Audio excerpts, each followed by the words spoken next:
Fala, meus queridos e minhas queridas, sejam todos bem-vindos a mais um podcast. Eu sou Henrique Moro, estou com ele, o meu querido professor André. Dale, pessoal, saudações. Bom, pessoal, estamos hoje recebendo um convidado muito bacana, estamos recebendo o Odilon. Boa noite, ou boa tarde, ou bom dia, sabe lá, né?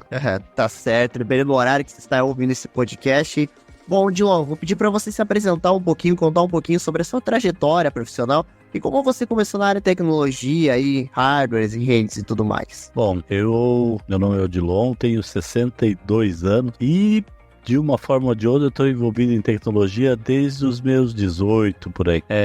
Eu comecei, como boa parte do pessoal da minha geração, através da eletrônica, montando kits eletrônicos, estudando um pouco sobre isso. E assim que apareceram os primeiros microcomputadores, computadores pessoais, eu comprei um Z80 Sinclair clone desses aí e comecei a trabalhar com ele, por curiosidade mesmo. Profissionalmente eu comecei a trabalhar com informática em 84, 85, e a empresa que eu trabalhava começou a informatização e eu embarquei junto na história. Então eu trabalho desde então com informática, primeiro na parte de análise, software, desenvolvimento, e cheguei a ter uma empresa de sistemas, e depois eu parti para a área de redes e hardware, que é uma área onde você trabalha mais, não precisa tanta mão de obra externa, né? Você consegue trabalhar mais sozinho ou com mais uma pessoa, fica mais fácil de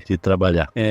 Faz uns 20 anos, mais ou menos, que eu trabalho nessa área, de rede, suporte ao usuário, hardware em geral, servidores e todos os acessórios disso, né? Então, basicamente, faz quase 40 anos trabalhando nisso. Bacana.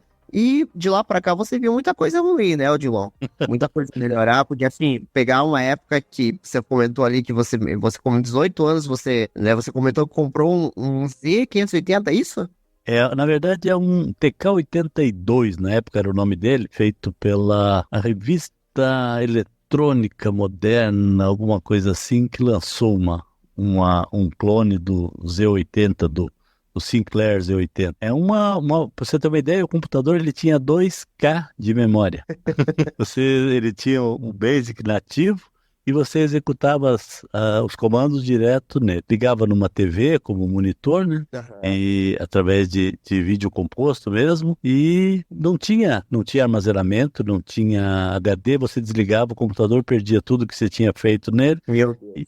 E a forma de armazenar qualquer coisa que você quisesse, um programa, uma listagem grande, que não era tão grande assim, para caber em 2K, né? Mas uma forma de armazenar isso era através de um gravador cassete. O computador transformava todas as informações em som, né? Um modem gerava som, e você gravava numa fita cassete. E depois, se você tivesse muita sorte, conseguia recuperar essa informação da fita cassete. Meu Deus. Tipo, ainda tinha que torcer ainda pra dar... Sim, tinha que ser o mesmo gravador e a velocidade não podia mudar nada. Era bem complexo mesmo conseguir salvar os dados numa fita cassete e restaurar depois. Bom, queria abrir aqui para perguntas. Professor, eu gostaria de fazer alguma pergunta?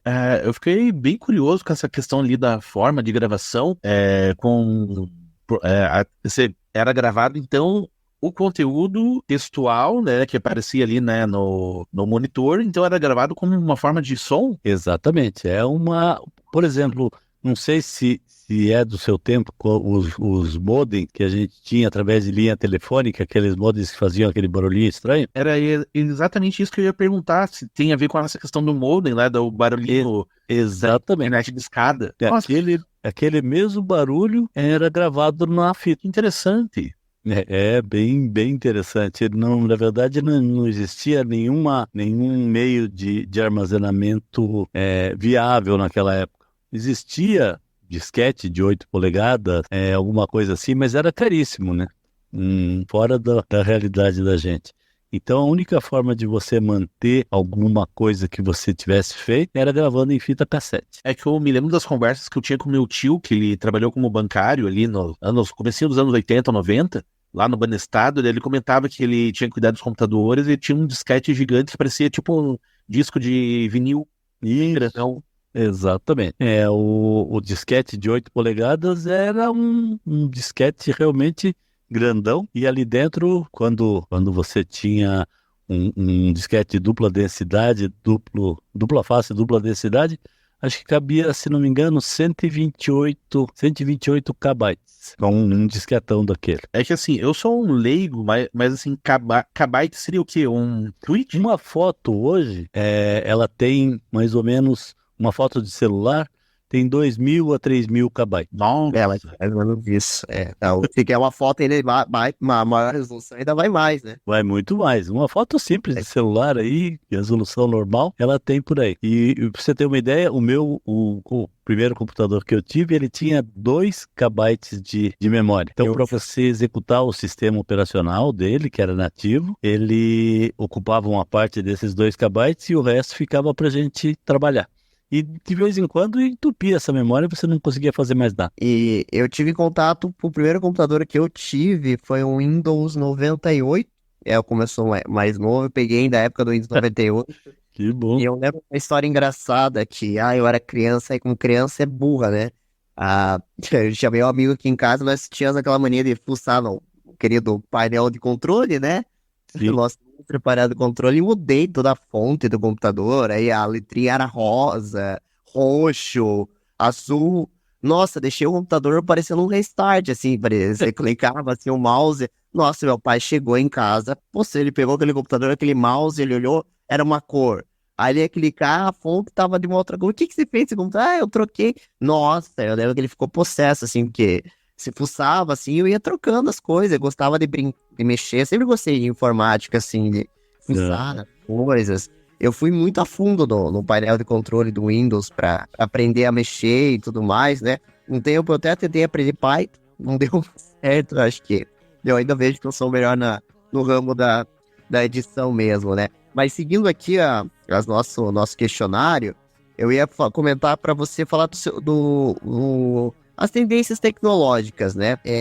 Quais tendências tecnológicas que você vê em hardwares, redes, que você acredita que vai ter mais impacto nos próximos anos? Na verdade, a tecnologia móvel, né, os smartphones vão acabar dominando praticamente toda a interface de usuário final. Hoje, muito menos gente usa um computador. Na verdade, grande parte dos usuários eles acessam direto no smartphone. E logo, eu acho que o uso do computador como a gente conhece não deve ter muita vantagem mais. Os smartphones estão ficando muito poderosos, tem recursos enormes e eu imagino que a sequência vai ser cada vez menos o computador como a gente conhece, né? Um notebook da vida que tenha lá teclado, mouse. Então, praticamente, a ideia que eu tenho do futuro é que esteja tudo na palma da mão. Eu confesso que ainda eu sou daquele ainda que gosto da máquina ainda. Eu gosto de ter meu computador, de trabalhar com tela grande, né?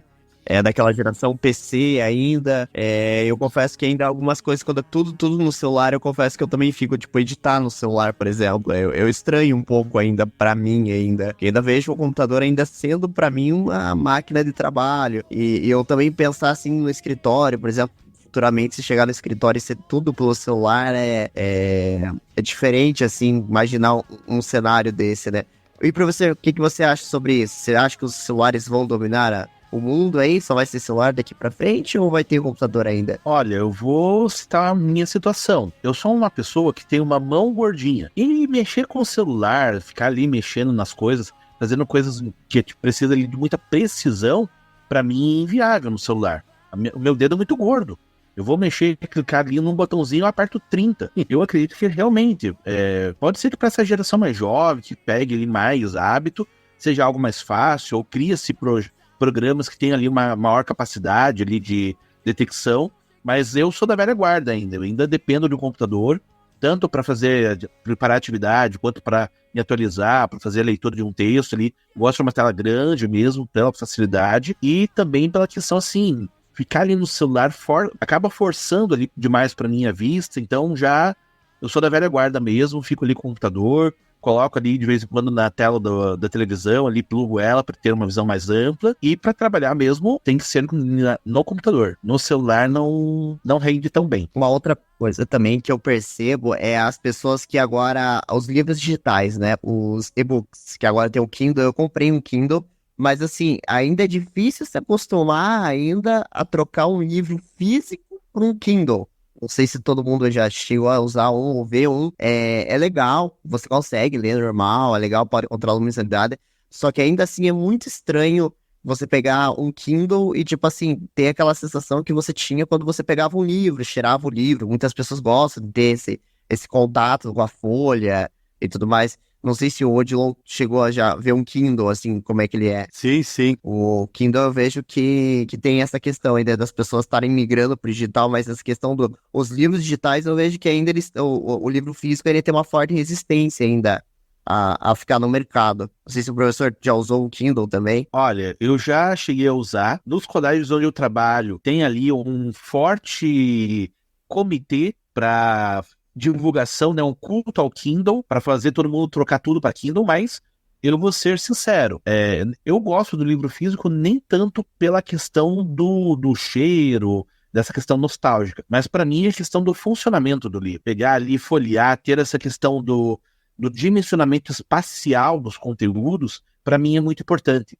Migrar de uma tecnologia para outra, do livro impresso, e isso fica claro quando você vai ver a escrita. Hoje a escrita é praticamente abandonada, né? Sim. Normalmente você pega uma sala de faculdade, você tem cada um com o seu computador e vai recebendo os conteúdos em PDF, vai acessando o conteúdo no Moodle, numa plataforma qualquer, e a escrita realmente ela passou a um segundo plano. Quando você percebe que a forma de armazenar as informações no cérebro muda, a geração nova está armazenando as coisas de forma diferente e acessando de forma diferente.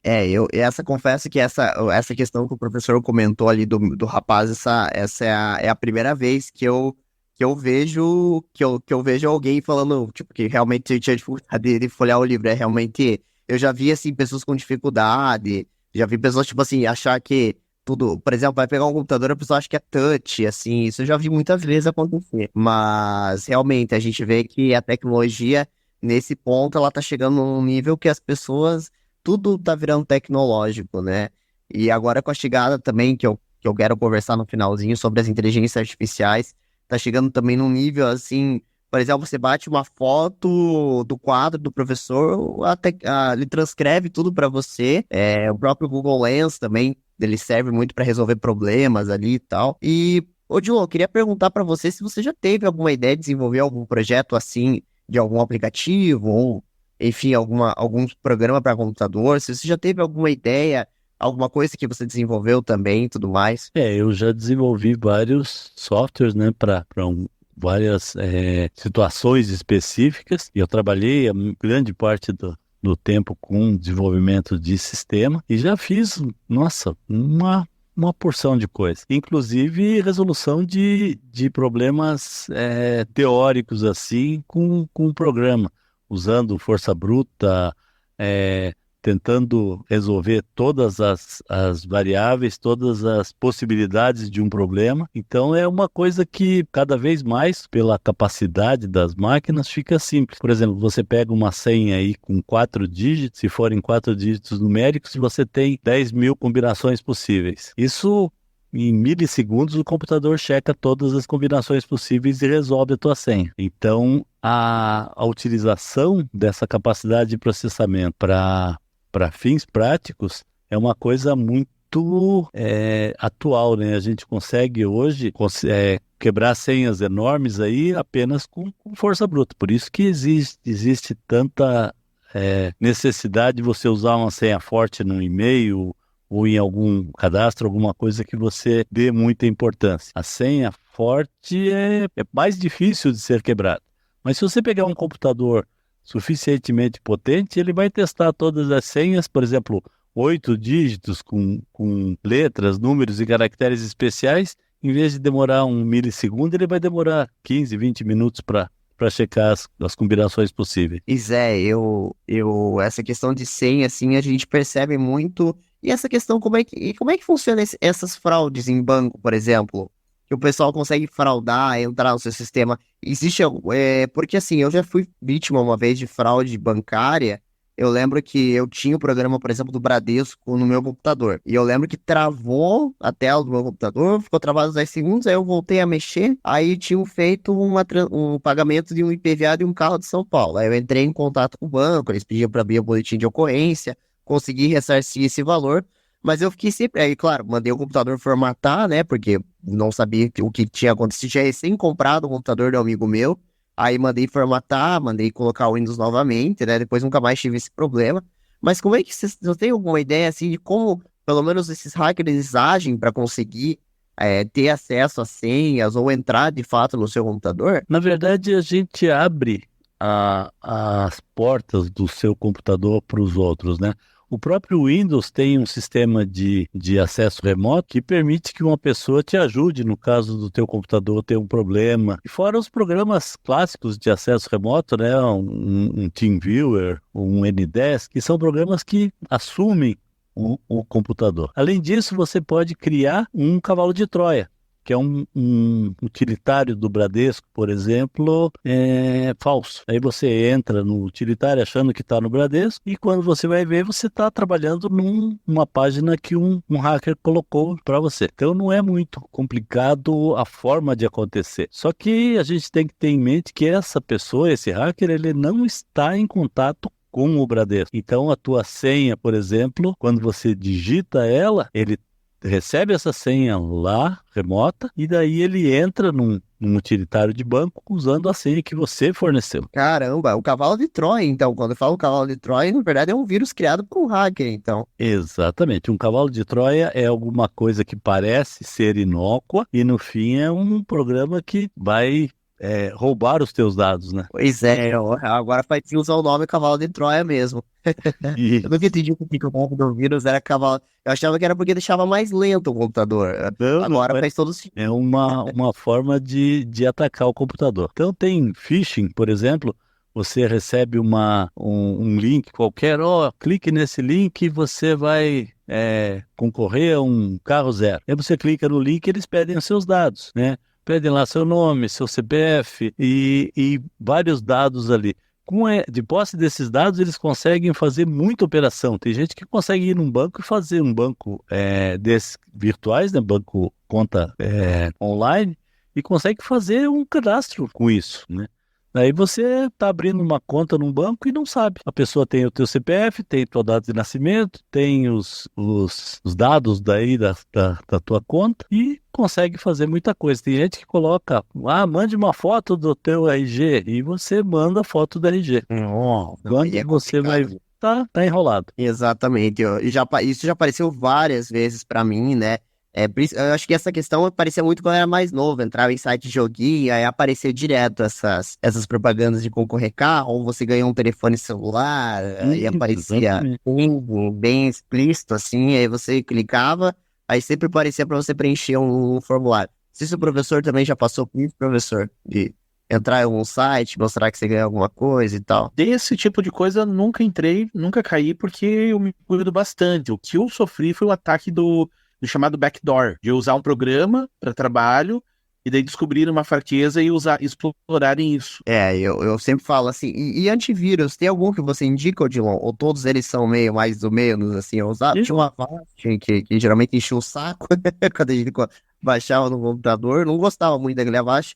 Tinha um AVG, o Norton também, eu achava legal de utilizar.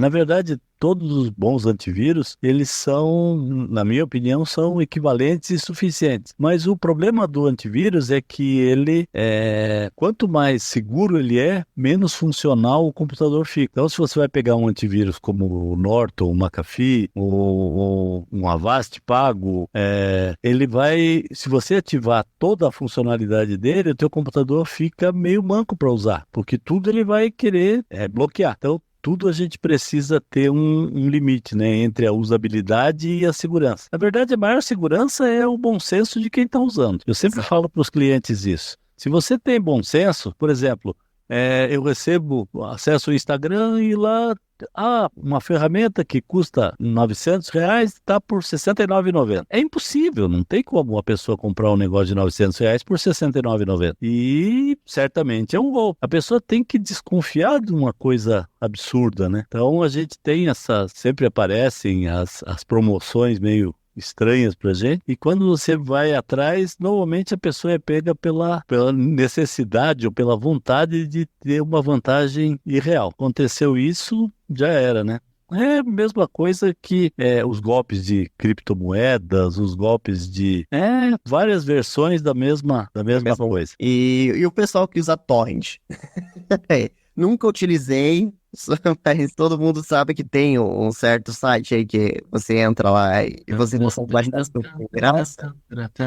Na verdade, o problema do torrent é que, teoricamente, o que é o torrent? É um monte de usuário fornecendo um monte de conteúdo que não é deles, né? Então, por isso que é estranho. Então, você tem aqui no teu computador um filme qualquer lá que vamos supor que você tenha comprado.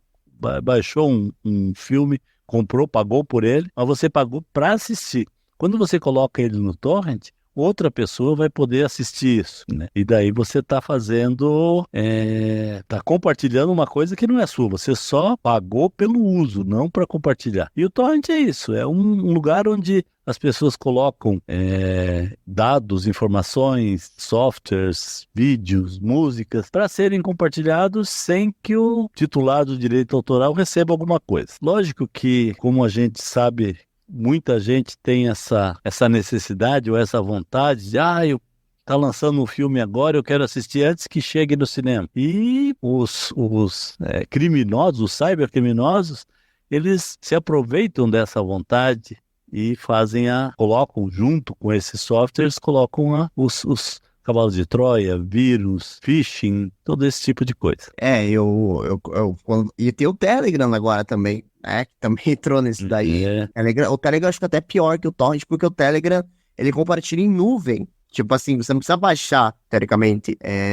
O Telegram, se você for lá e entrar do Telegram e pesquisar na abinha filmes, vai aparecer um monte de página de filme para você assistir totalmente de graça. Muitos filmes da Netflix, da Amazon. E é muito simples, assim. Realmente, o Torrent ainda você tem que baixar um programa, você tem que ir lá, entrar num site, fechar uns 30 propaganda para aí você conseguir como é que fala? O link magnético para você puxar o filme.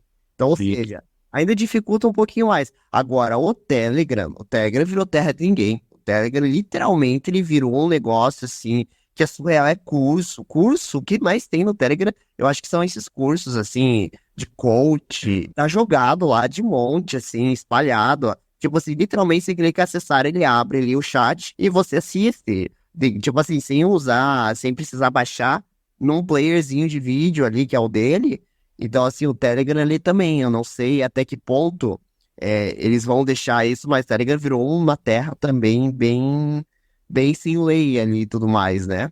Eu não sei se o professor já chegou a usar o Telegram, professor. O Telegram ainda não cheguei a usar. O que eu uso bastante, que eu tô vendo que eu descobri umas maneiras aí que virou terra de ninguém, é o Drive do Google. Também tem essa questão de se você não fechar ali, não restringir acesso, dependendo do que você deixar no Drive, é acessível de qualquer pessoa. Então dá para ver ali já livro, informação, trabalhos, assim, se não ficar restringido também fica acessível. Exato, e também é aquela coisa, se você deixar privado, quem tem o link também pode usar de má fé para restringir ou para lá e puxar o material, né? Ou se você colocar qualquer filme e colocar Drive do lado, ele vai puxar o Google Drive, né? Ele tem um mecanismo ali que ele pesquisa documentos no Drive, então também ele tá virando meio que terra de ninguém também. Mas, Odilon, falando agora um pouco sobre as redes, né? Como que você aborda design de implementação de infraestrutura de rede eficiente, assim? Olha, eu sou do tempo que a rede era um cabo coaxial que funcionava de computador para computador e transmitia os dados numa velocidade muito baixa, né? E funcionava direitinho.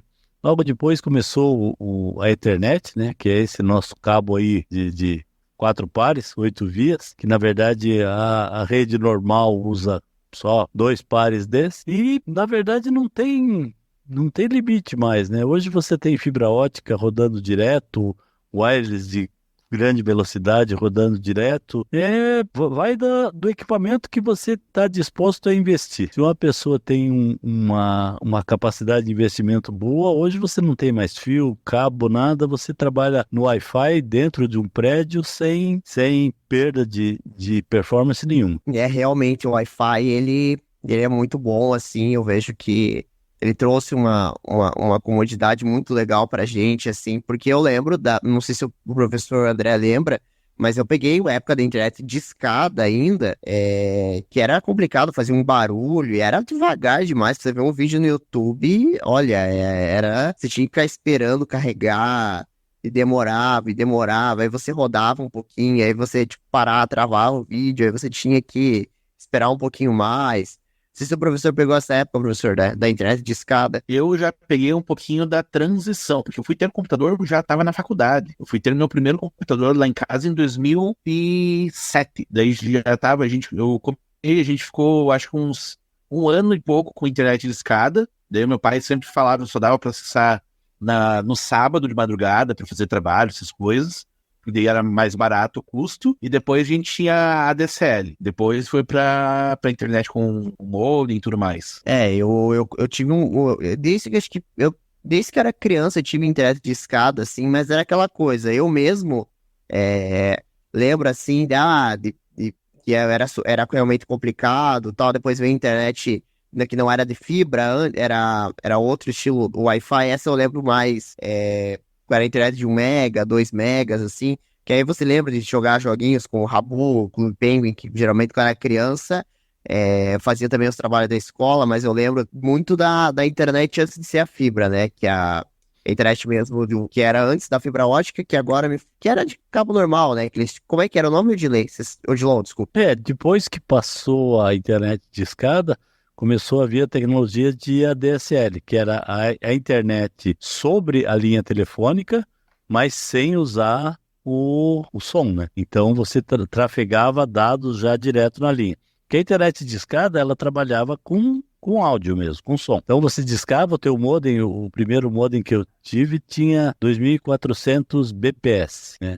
2.400 bits por segundo. Divide isso por 8, dava lá 2.400, 300 bytes por segundo. 300 bytes por segundo. Isso é praticamente nada, que nem você falou. Para assistir um vídeo, por mais que a resolução seja baixa, numa velocidade dessa, ele fica travando e não funciona. Depois disso veio a DSL, que é em cima de par metálico, mas já com transmissão de dados direto. Então você recebe a linha telefônica da tua casa e tem um divisor que divide uma parte do sinal vai para o telefone e uma parte do sinal vai para a DSL. Então tem um modem próprio que faz isso. E depois aí começou todas as outras tecnologias, principalmente em cima de fibra ótica, que também é a DSL, né? Também é a internet disponibilizada da mesma maneira, mas com uma velocidade cada vez maior. E as grandes necessidades de volume de dados e de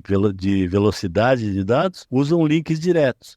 E hoje você pode, por exemplo, instalar um link de uma operadora de telefonia direto na sua rede, e esse link te garante 10 mega, 20 mega de velocidade constante o tempo todo. Caramba, você não sabia dessa questão do link, mas é tipo um link, você, digamos, como é que é isso? Como é que é essa questão? Você clica no link ou... Não, o link é uma conexão lógica que simula uma conexão física do teu computador ou da tua rede com a operadora.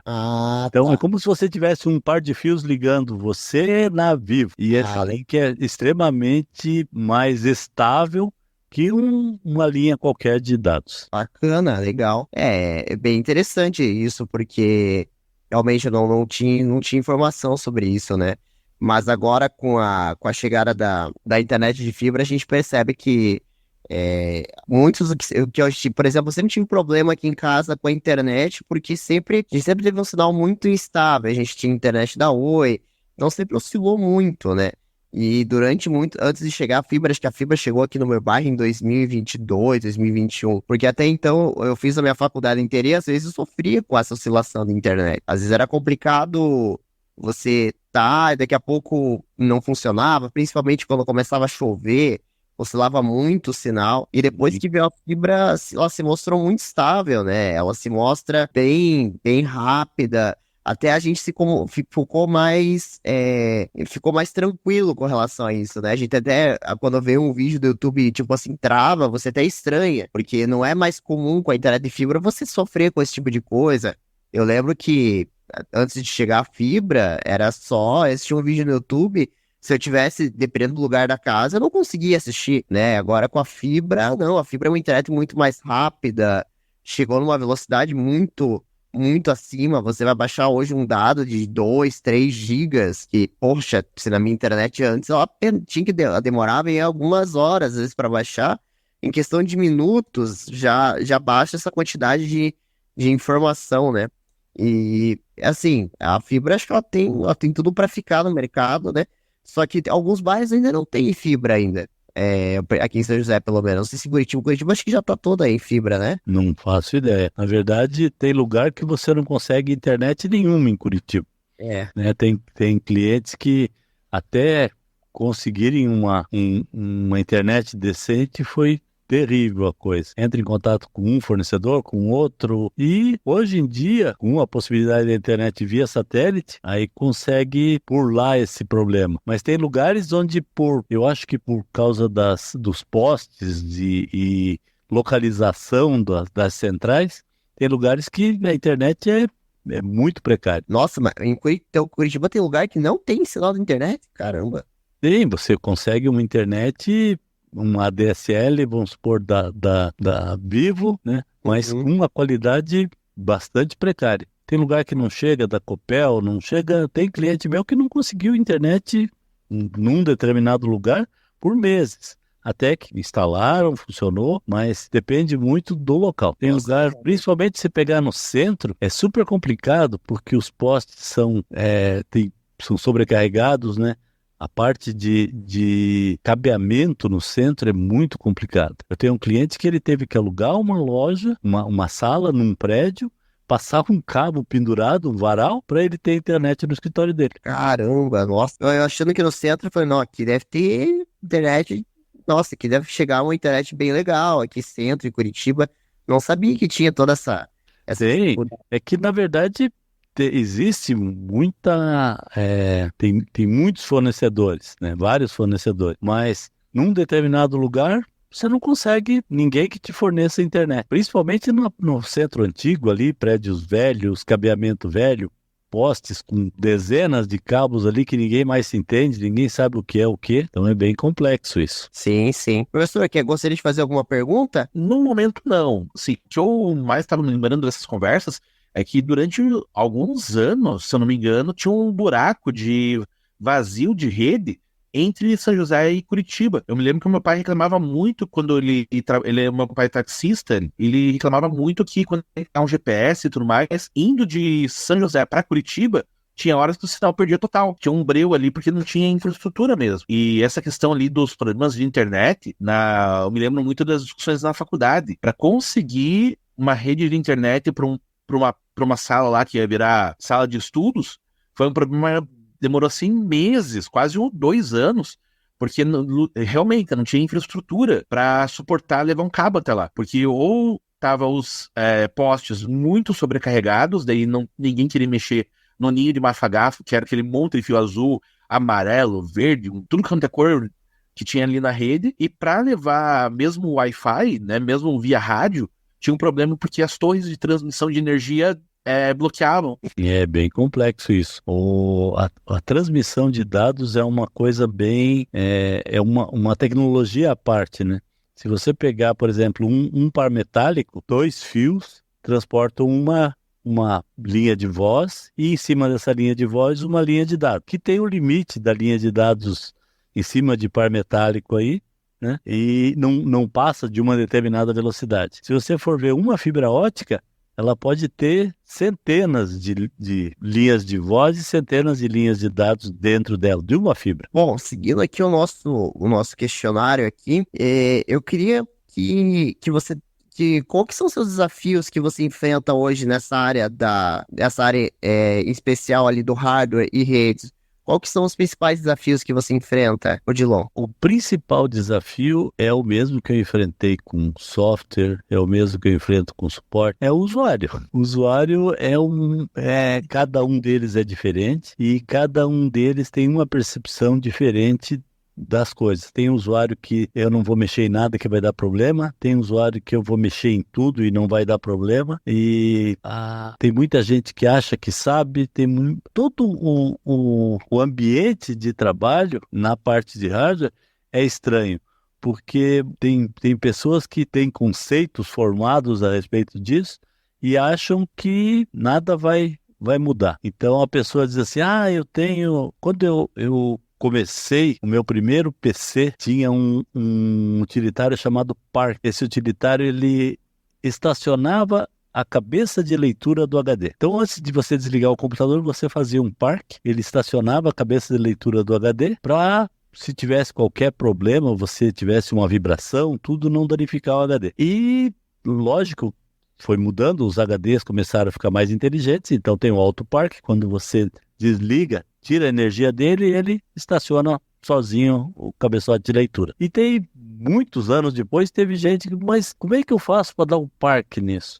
Mas não tem mais, não existe, o HD faz isso sozinho. E assim, muita gente faz, mas eu quero desfragmentar meu disco. Antigamente era comum, meu disco está muito fragmentado, está muito lento. E, lógico, com a tecnologia evoluindo, os problemas que a gente tinha foram resolvidos pelo sistema operacional, pelo hardware, e hoje em dia não tem mais aquela necessidade que tinha de intervenção de usuário. Só que muita gente ainda acredita que é assim que funciona. Então, o problema maior que existe hoje não, sempre, né? Desde que eu comecei com tecnologia, é que cada usuário tem uma percepção da tecnologia, uma experiência com a tecnologia e não consegue se livrar disso. Ele não é um conceito muito arraigado, muito preso no cidadão. Então hoje você chega num usuário e diz assim, olha, mas eu não posso tirar o pendrive do computador, eu tenho que apertar lá para permitir que esse pendrive seja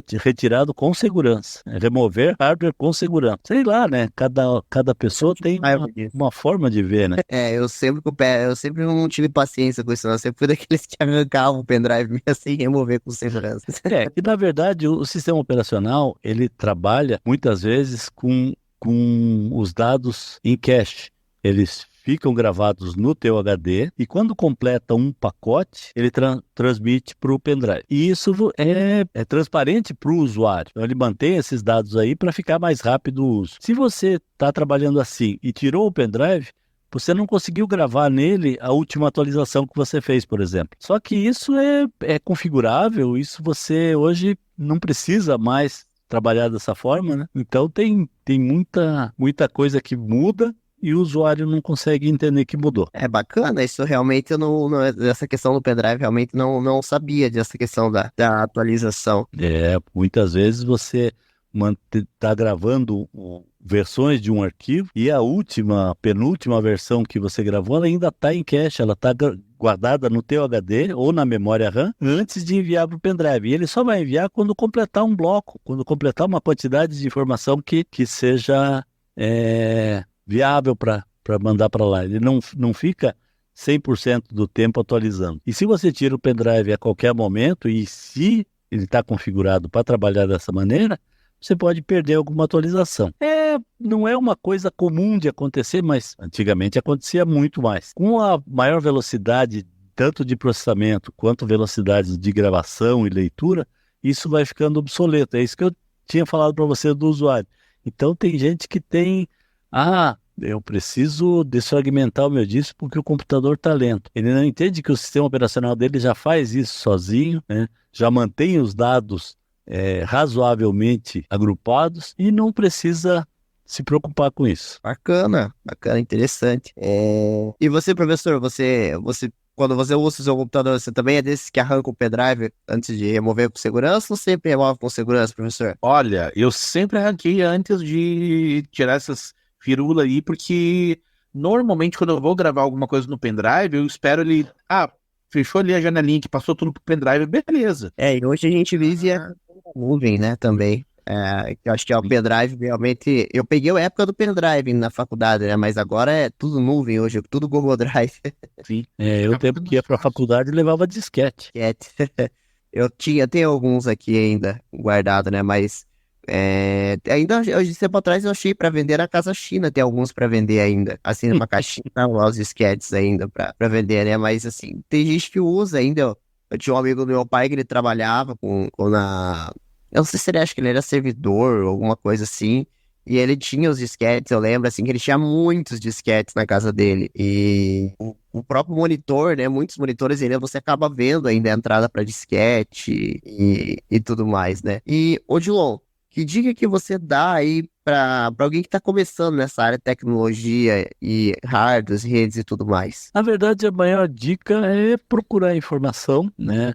Principalmente a informação que de profissionais, de pessoas que trabalham com isso, porque a informação pura, aquela informação de manual, informação de curso, é uma coisa muito engessada. Enquanto você trabalha direto com hardware, direto com rede, e consegue resolver problemas de forma diferente do que está nos livros, nos manuais, então o ideal sempre é você procurar a maior quantidade de informação possível, de preferência com quem trabalha com isso, com quem enfrenta esse problema no dia a dia. É lógico, um curso seria sempre interessante, né? E procurar a base da informática, que é a base, a lógica, é uma coisa que praticamente tudo depende dela.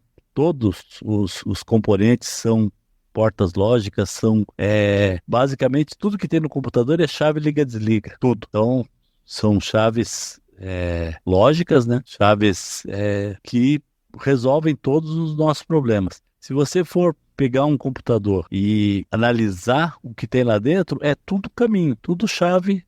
Se for assim, vai por esse lado. Se não for, vai pelo outro. E tudo isso com sinal elétrico. Então, eu acho que o ideal seria a pessoa ter uma curiosidade, ter uma vontade de descobrir como funciona a coisa. Hoje em dia já ficou fora de moda isso. Normalmente você pega criança de 9, 10 anos trabalhando com desenvolvimento de jogos, desenvolvimento de programas, aplicativos para celular, tem sites onde isso vem pronto, você só personaliza e já coloca no ar e deixa funcionando, e vai cada vez mais faltar alguém que entenda como é que isso funciona lá dentro. E como a gente fala, né, daqui a um tempo a pessoa para apertar um parafuso vai ficar difícil, que ninguém vai entender como é que funciona aquilo. Exatamente, eu concordo com isso, né? Tá, realmente, essa questão da tecnologia tá cada vez mais cedo mesmo.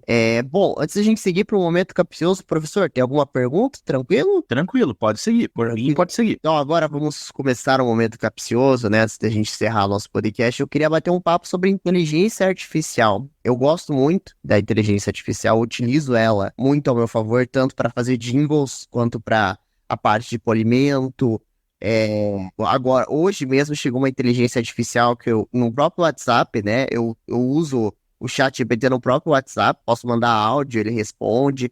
E agora chegou uma inteligência artificial que eu achei sensacional, que é na área da cozinha, né? Então, por exemplo, você pode mandar uma foto do que você tem na sua casa, ela vai descrever o que tem, ela vai te dar receitas do que você pode fazer. E ela manda uma receita bem bonitinha, manda como se fosse um flyerzinho, assim, é bem legal. E ela te dá, por exemplo, quero fazer um acompanhamento nutricional. Você manda uma foto do seu prato, ela diz quantas calorias tem aquele prato. Isso eu achei, assim, sensacional.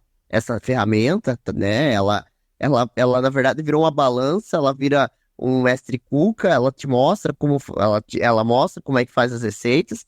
E se você às vezes tem algumas coisas na sua casa e não sabe o que vai fazer com aquilo, ela ainda te dá, ela pesquisa, ela vê, ela vai atrás do que o que você pode fazer com aqueles alimentos. Então, eu achei sensacional.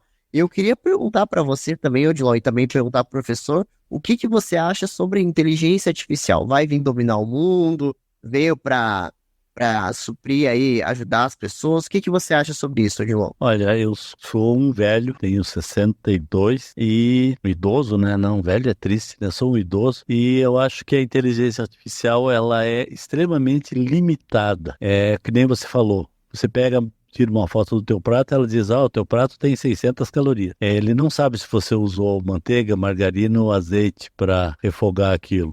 Ele não sabe se você colocou creme de leite ou não, ou leite desnatado. Tem um monte de variáveis que a gente não consegue lidar. Então, nada substitui o bom senso do ser humano. Se você começar a usar a inteligência artificial como se ela fosse realmente inteligência e não só artificial, você vai acabar tendo problema com isso. Eu imagino que as variações são muito pequenas. Não tem a criatividade da inteligência artificial, não é uma coisa, não se compara com a criatividade de uma criança. Uma criança de 5 anos. Então, se a gente tiver noção de que a inteligência artificial é uma ferramenta, que ela tem sérias limitações e que ela não tem nenhuma ética, é uma ferramenta completamente isenta de responsabilidade, isenta de ética, isenta de qualquer necessidade de justificar a informação que ela está fornecendo, e eu acho que a gente consegue usar direito, né? Não acredito que seja uma ameaça para o ser humano, de jeito nenhum. Ninguém seria estúpido o suficiente para colocar uma inteligência artificial controlando alguma coisa sem a possibilidade de uma intervenção humana. Mas, do jeito que está indo, avaliando, né, a evolução do homem, cada vez mais a gente quer resultado sem esforço. E o resultado sem esforço é sinônimo de inteligência artificial. E isso vai criando uma geração que precisa desse tipo de coisa e que vai acabar dependendo ou dependente disso. É a minha visão, a visão de um idoso sobre uma tecnologia nova. Não, mas foi bem interessante isso que você comentou. Realmente, ela não, essa questão do aplicativo ali da inteligência artificial da cozinha, realmente, ela vai te dar um dado ali, mas você vai mandar uma foto, ela vai analisar, a gente não sabe qual que é o critério dela, né, e acredito que com certeza deve ter algum erro ali, né, porque ela não é uma nutricionista, não é uma balança que vai estar ali medindo, por exemplo, a caloria do prato. Eu concordo com essa tua visão, eu acho que, assim, ela ajuda muito, por exemplo, eu faço uma letra de uma música, eu consigo colocar lá o estilo. Claro que tem aquela questão de você usar o prompt lá, né, e saber pedir para ela, mas é muito mais simples do que realmente desenvolver uma música, né? E, por exemplo, a questão de polimento de áudio, nossa, ela faz um trabalho assim que, se você usar ali o Audacity, os programas de áudio, você não consegue ter um resultado tão legal na questão do áudio, mas realmente ela não substitui o trabalho humano. Acho que esse é um ponto bem legal. Você pega uma arte de inteligência artificial e uma arte feita por um robô, você vê que são dois mundos bem diferentes, assim.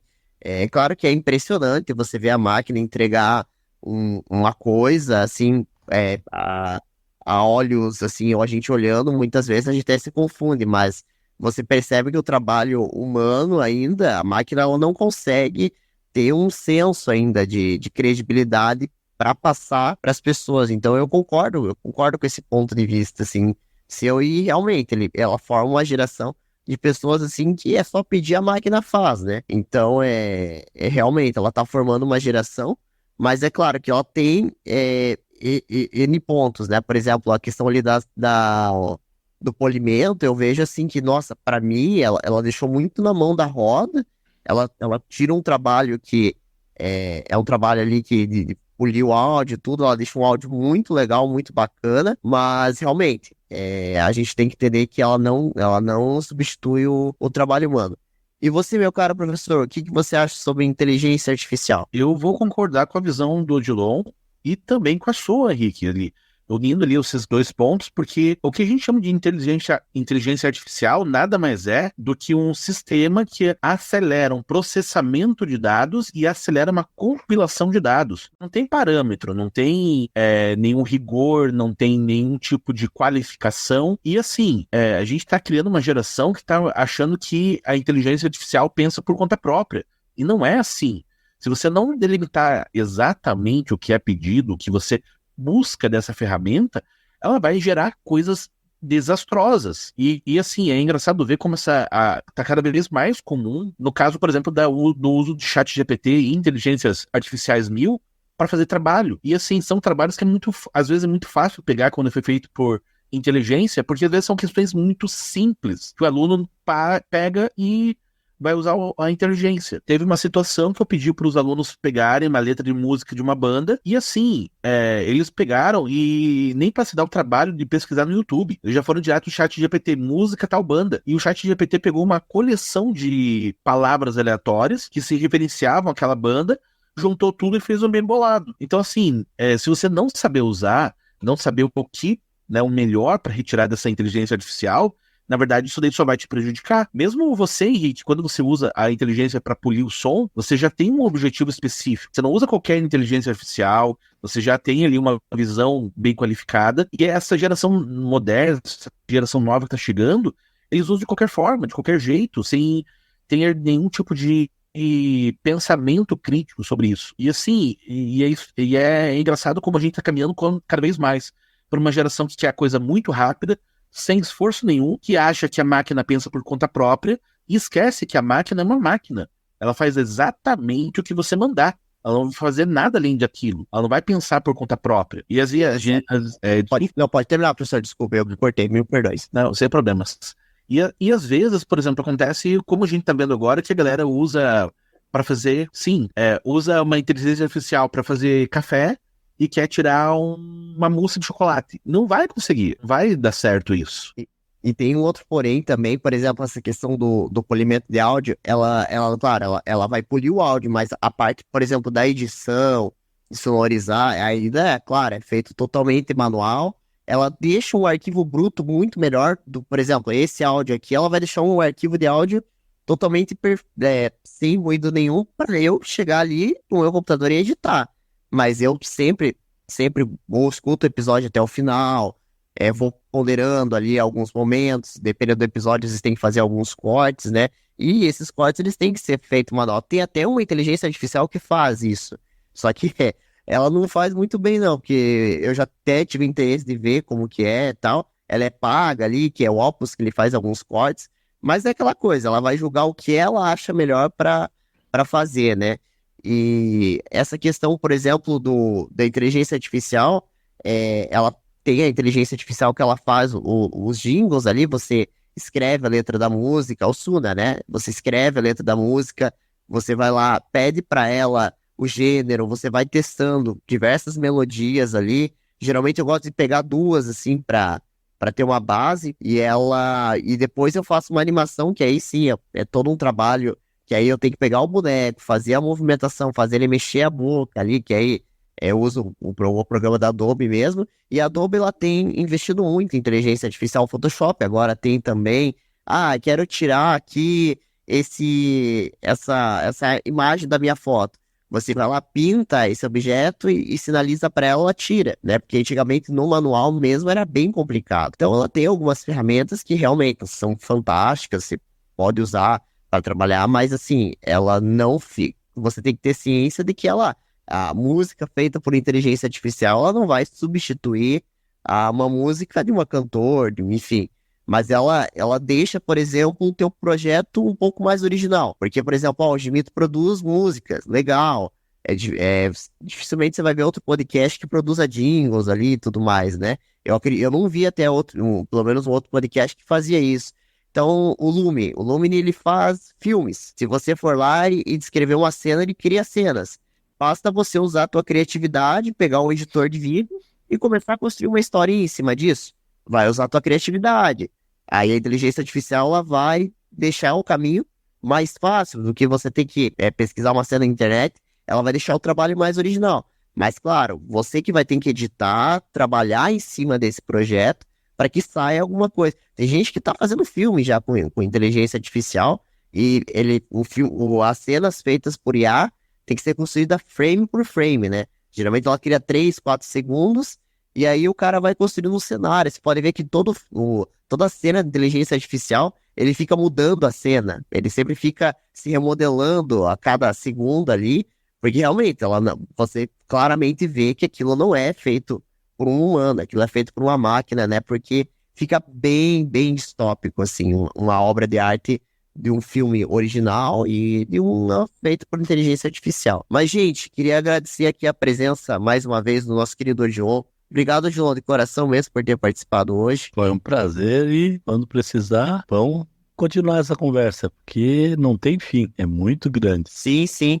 E é interessante, eu gosto muito desse último tema aí, que é inteligência artificial. Quero até fazer um podcast sobre isso, porque, olha, é um tema que eu gosto muito, assim, porque eu sempre fico olhando as ferramentas, eu sigo vários perfis no Instagram e volta e meia tem uma nova. Tem uma agora, só para finalizar, que ela cria jogos e ela cria sites.